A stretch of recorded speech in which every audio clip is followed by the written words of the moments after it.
Hello everyone, कैसे हैं आप सब। हमने जो पिछला लेक्चर लिया था वो इनडेफिनिट आर्टिकल पे था, है ना। तो आज हम जो स्टार्ट करेंगे वो डेफिनिट आर्टिकल होगा। ठीक है, आज मेरा लेक्चर जो रहेगा ये डेफिनिट आर्टिकल पर होगा। आपको वो वीडियो कैसा लगा आप उसको लाइक ज़रूर करिएगा एंड शेयर करिएगा अपने फ्रेंड्स के साथ। और अगर कोई भी डाउट हो तो प्लीज़ आप कमेंट ज़रूर करिएगा। Okay, let's start definite article. Definite article होते क्या है, इसमें हम क्या करते हैं। डेफिनिट आर्टिकल में स्पेशली क्या आता है, the is the definite article. Okay, the का हम यूज कहाँ करते हैं, जब किसी स्पेसिफिक चीज की बात की जा रही है, पर्टिकुलर किसी चीज की बात की जा रही है, पर्टिकुलर कोई पर्सन हुआ, पर्टिकुलर प्लेस हुआ या थिंग हुई। ठीक है, तो वहां पर हम क्या करते हैं, द का यूज करते हैं। सपोज मैंने कहा कि दिस इज अ बुक, ठीक है ना, या this is a copy. Okay, तो ये एक, बस यही मैं कह सकती हूँ कि ये एक किताब है। ठीक है, तो ये कोई पर्टिकुलर वो नहीं हुआ, बुक नहीं हुई। दिस इज अ बुक, कौन सी बुक है नहीं पता।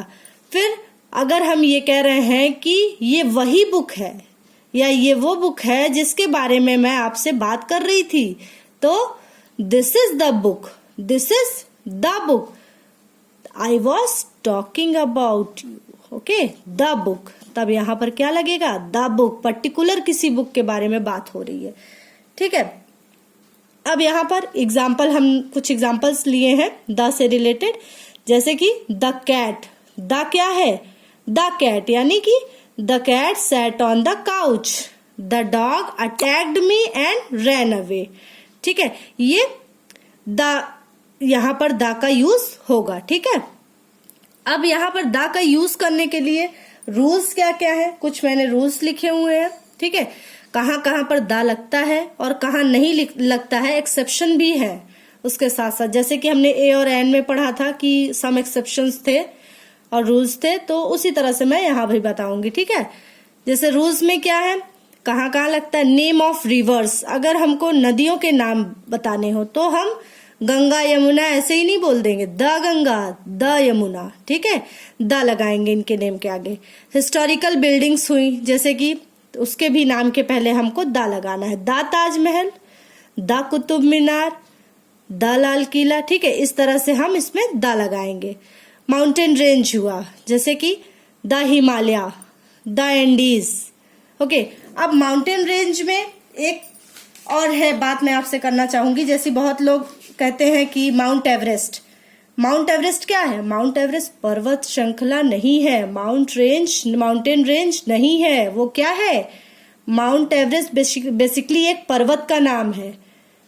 ओके, वो पर्वत श्रृंखला नहीं है। पर्वत श्रृंखला क्या होता है, माउंटेन रेंज क्या होती है, कई सारे पर्वत की एक सीरीज। ओके, माउंटेन्स की सीरीज, जैसे the Himalaya, the Andes, but not उस माउंट एवरेस्ट में हम द का यूज नहीं करेंगे। ठीक है, not the mount Everest, the नहीं यूज करेंगे उसमें।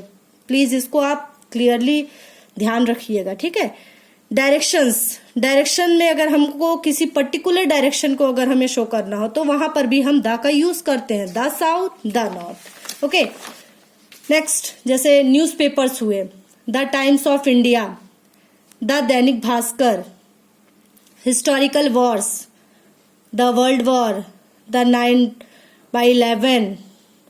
कुछ ग्रंथ्स हुए, ग्रंथ में भी अगर हम द गीता, द बाइबल, इन सब के लिए हमको क्या करना होता है, द लगाना होता है। जैसे कुछ सुपरलेटिव डिग्रीज हैं, सुपरलेटिव डिग्री में हम हमेशा द का यूज करते हैं। जैसे अगर हमको किसी को सबसे अच्छा कहना हो तो he is the best, he is the best, मतलब ये बेस्ट क्या है, सुपरलेटिव डिग्री है। ठीक है, गुड, बेटर, बेस्ट। फिर highest, the highest, the most, the lowest, the youngest, इन सब में हमको द का यूज करना है। ठीक है, और फिर द का यूज कहाँ करते हैं, जैसे कि सपोज कोई स्पेशल पोस्ट हुई, जैसे प्राइम मिनिस्टर तो the prime minister, president the president. ठीक है ना। अब कुछ नाउन ऐसे होते हैं जो कि, जैसे कि हम सपोज एक सेंटेंस यहाँ लिखे हुए हैं कि ए काउ गिव्स मिल्क। अब यहाँ क्या हो रहा है, एक काउ, एक गाय क्या कर रही है, मिल्क देती है, एक गाय दूध देती है।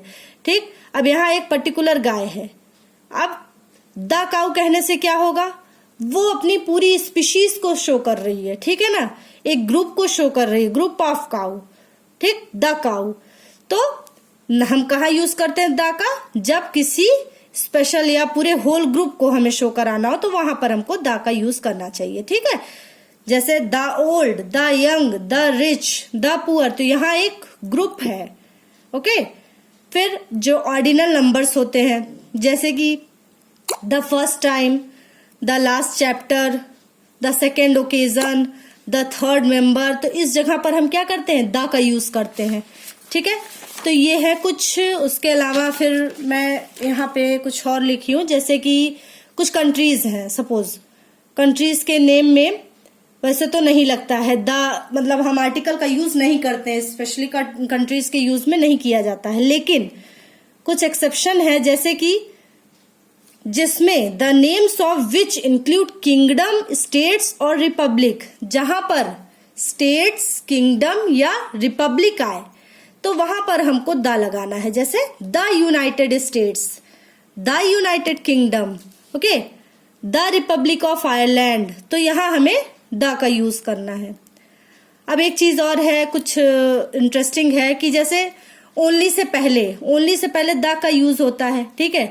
कब होता है, अब ऐसे तो हम नहीं कर सकते कि द का यूज ओनली से पहले ऐसे ही लगा दे। कब होता है, जब ओनली का मतलब क्या हो, इकलौता हो, तब हम वहां पर द ओनली लगाते हैं। जैसे द ओनली सन, इकलौता लड़का, द ओनली फ्रेंड, इकलौता दोस्त, द ओनली पर्सन, इकलौता व्यक्ति, तो यहां पर हम ओनली के साथ क्या लगाएंगे, द, ठीक है। अब कुछ जगह पर जहां पर हमें द का यूज नहीं करना है, कहाँ नहीं करना है, बिफोर द वर्ड्स, जैसे कि ब्रेकफास्ट, लंच और डिनर में, the breakfast, the lunch, the dinner, इसमें do not use the, okay, the का यूज हमें नहीं करना है, डू नॉट यूज, ओके। फिर नेक्स्ट, जैसे हॉस्पिटल, गॉड, स्कूल, यहां पर भी हमें द का यूज नहीं करना है, ठीक है ना। Disease, before the name of language, इन सब में भी द का यूज नहीं करेंगे। अब एक चीज मैं आपको यहाँ और बताऊंगी, जैसे कुछ लोग हैं द और दी में बहुत कंफ्यूज होते हैं, कहाँ पर द पढ़ना है, कहाँ पर हमें दी पढ़ना है, ठीक है। तो उसके लिए भी मैंने यहाँ कुछ लिखा हुआ है समथिंग, ठीक है। तो जैसे द का यूज कहाँ है, दी का यूज कहाँ करना है, तो द का यूज हम कहाँ करेंगे, कॉन्सोनेंट साउंड, जहां पर क्या हो, कॉन्सोनेंट साउंड हो, और दी का यूज कहाँ होगा, जहां वोवेल साउंड हो। तो जैसे कि आर्मी क्या है, आर्मी का कौन सा साउंड हो रहा है, आ साउंड हो रहा है, यानी वोवेल साउंड हो रहा है। कौन सा साउंड हो रहा है, वोवेल साउंड। तो इसमें हम द आर्मी नहीं पढ़ेंगे, दी आर्मी पढ़ेंगे। क्या पढ़ेंगे, दी आर्मी। एलिफेंट में क्या है, एलिफेंट, तो ये क्या है, दी एलिफेंट, ये भी होगा, द एलिफेंट नहीं होगा। हाउस क्या है, अब इसको हम द हाउस पढ़ेंगे, इसका साउंड क्या है, कॉन्सोनेंट। फिर इंड का साउंड क्या है, the end, not the end, the end, ठीक है ना, इसमें भी द इंड होगा। नेक्स्ट, अर्थ, दी अर्थ, क्या होगा, दी अर्थ। मून, अब इसको हम दी मून नहीं पढ़ेंगे, द मून। दी नेवी नहीं होगा, the navy, okay. The boy, फिर यहाँ पे द ऑनेस्ट, ओके। इस तरह से हम यहाँ पर द और दी में डिफरेंस कैसे होता है ये आप इसमें देख सकते हैं, ओके गाइज। तो मैंने यहाँ पर कुछ अपनी तरफ से कोशिश की थी कि आप लोग को अच्छे से अच्छा कुछ मैं बता सकूं। तो अगर आपको ये वीडियो अच्छा लगा हो तो प्लीज आप इसको लाइक जरूर करिएगा, ओके, और अपने फ्रेंड्स के साथ शेयर करिएगा, और प्लीज मेरे चैनल को सब्सक्राइब करिएगा, okay. Thank you for watching my video.